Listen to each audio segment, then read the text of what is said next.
ગાંધીનગરથી આ મહત્વપૂર્ણ સમાચાર। સરકારી નોકરી અને શિક્ષણમાં 10% અનામતનો લાભ મળશે। સવર્ણોને જે 10% અનામતનો લાભ છે, ભરતી અને પ્રવેશ સ્થગિત રાખી તેમાં પણ લાભ આપવામાં આવશે તેવી જાહેરાત। સરકારી નોકરી અને શિક્ષણમાં 10% અનામતનો લાભ આપવાની જાહેરાત કરી દેવામાં આવી છે। કેન્દ્રના નિર્ણયનો સૌથી પહેલા ગુજરાત સરકારે અમલ કર્યો છે।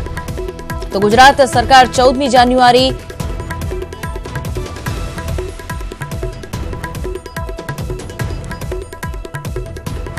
એટલે કે આવતીકાલથી જ આ અનામતના લાભ આપવાની શરૂઆત કરવા જઈ રહી છે। ભરતી અને પ્રવેશ સ્થગિત રાખી તેમાં પણ લાભ આપવામાં આવશે।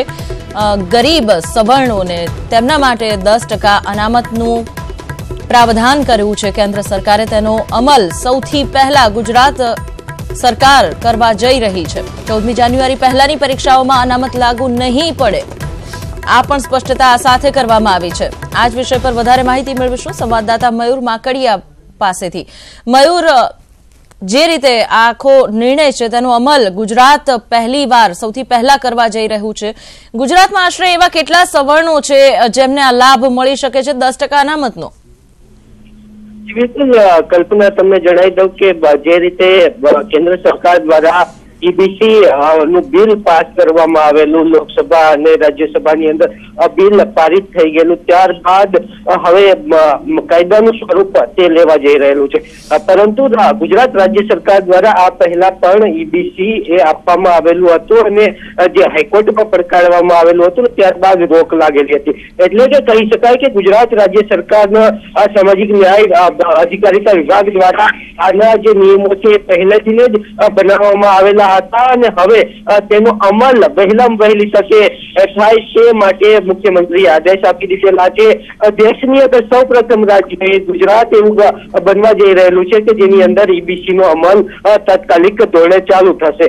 ખાસ કરીને જો વાત કરીએ તો ગુજરાતની અંદર 10% આર્થિક રીતે પછાત જે વર્ગ છે તે આ પહેલા પણ ईबीसी આપવામાં આવેલી હતી ત્યારે નક્કી કરવામાં આવેલો હતો અને તે વર્ગને આ તમામ જે લાભો છે તે આપવામાં આવશે। સાથે જ જો વાત કરીએ તો આ હાલ રાજ્ય સરકાર દ્વારા જે પરીક્ષાઓ લેવામાં આવેલી છે, જેના ઇન્ટરવ્યુ થવાના છે, તેની અંદર આ ईबीसी જે અનામત છે, આર્થિક અનામત છે, તે લાગુ નહીં થાય। પરંતુ હવે પછીની રાજ્ય સરકારની જે પણ જાહેરાતો હશે, જે પણ પરીક્ષાઓ હશે અને જે પણ ભરતીઓ હશે, તે તમામ જગ્યાએ આ જે આર્થિક અનામત જે બિલ પસાર થયેલું છે અને 10% આર્થિક અનામત જે છે તેનો લાભ આ તમામ ઉમેદવારોને મળશે।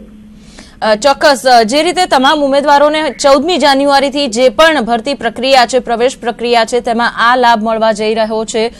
ગુજરાતની જો વાત કરવામાં આવે, કેટલી અસર થશે આ પ્રકારના આર્થિક અનામત પછી? जी बिल्कुल कल्पना, जो गुजरातની વાત કરવામાં આવે તો ખૂબ લાંબા સમયથી ગુજરાતની અંદર પાટીદાર અનામત આંદોલન એ ચાલેલું છે અને જેના કારણે 2017ની વિધાનસભાની ચૂંટણીમાં રાજ્યની ભાજપ સરકારને નુકસાન પણ વેઠવું પડેલું અને સીટોની અંદર ઘટાડો પણ નોંધાયેલો હતો। ત્યારે હવે લોકસભાની ચૂંટણી નજીક આવી રહેલી છે તો પાટીદાર સમાજને ફરીથી ભાજપ સાથે જોડવા, પોતાની કોર વોટ બેંક માનવામાં આવે છે પાટીદાર સમાજને ભાજપની, અને તેને ફરીથી જોડવા સાથે જ જે અન્ય જે અનામત જેમને લાભ નથી મળતો સવર્ણ સમાજ છે તેમને ભાજપ સાથે જોડવા। કારણ કે છેલ્લા ઘણા સમયથી ગુજરાતની અંદર ક્ષત્રિય હોય કે રાજપૂત હોય કે બ્રાહ્મણ સમાજ હોય, આ તમામ લોકો એ અનામત માટે જુદા જુદા કાર્યક્રમો આપતા હતા અને તેઓએ દેખાવ કરેલા હતા। ત્યારે હવે આ જે લાભ છે તે ખૂબ અગત્યનો છે અને તે જ કારણોસર જે લોકસભાની અંદર 26માંથી 26 બેઠક જે મેળવવાની છે ભાજપને અને જે રણનીતિ બનાવે છે, તે જ કારણોસર રાજ્ય સરકાર દ્વારા જે અમલ છે તે વહેલામાં વહેલી તકે કરવામાં આવી રહેલો છે। મયુર, આ સાથે જ જો પાટીદારોની વાત કરવામાં આવે, અનામત માટેનું તેમનું આંદોલન હતું, હવે તે કઈ દિશામાં તેમનો નિર્ણય જઈ શકે છે? આ અંગે કોઈ માહિતી મળી રહી છે ખરી પાટીદાર નેતાઓ તરફથી?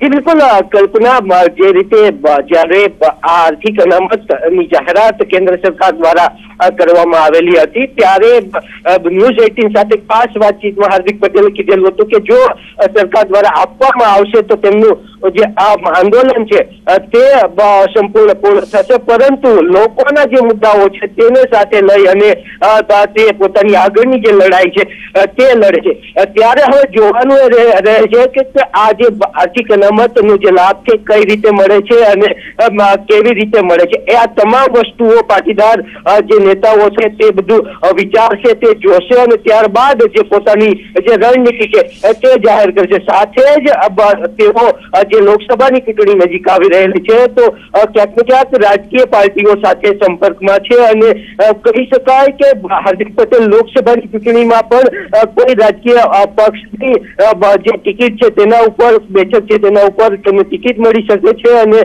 તે ચૂંટણી રણ મેદાનમાં પણ ઉતરી શકે છે। હાલ પાટીદાર અનામત સિવાય હાર્દિક પટેલ બીજો એક ખેડૂતોને દેવા માફીવાળો જે મુદ્દો છે તેને લઈ અને પોતાનું જે આંદોલન છે તે આગળ ચપાવી રહેલા છે, કારણ કે તેમને પણ ખ્યાલ હતો કે જો આર્થિક અનામત સરકાર દ્વારા આપી દેવામાં આવશે તો તેમનું જે આંદોલન છે તે સંપૂર્ણ અપૂર્ણ થઈ જશે। ત્યારે હવે તેમના સમાજના જે 14 દીકરાઓ છે પાટીદાર સમાજના જે આંદોલન દરમિયાન શહીદ થયેલા છે, જેમને ગોળી મારવામાં આવેલી છે, તે પરિવારોને ન્યાય અને ખેડૂતોની દેવા માફી, આ બે મુખ્ય મુદ્દાઓ છે તેને લઈ અને તેઓ સરકાર સામે રણસિંગુ ફૂંકશે। આભાર મયુર, માહિતી આપવા બદલ। તો પાટીદારોનું જે અનામત સાથે સંકળાયેલું આંદોલન છે તે આ નિર્ણય પછી કયા નીતિગત નિર્ણયો પર આગળ ચાલે છે તે જોવું મહત્વપૂર્ણ રહેશે, પરંતુ પાટીદાર જે 14 પાટીદારો શહીદ થયા છે તેમના પરિવારજનોને ન્યાયની માંગ અને ખેડૂતોની દેવા માફીની માંગ મામલે હજુ પણ સરકાર સામેનો રોષ તેમનો યથાવત રહી શકે છે।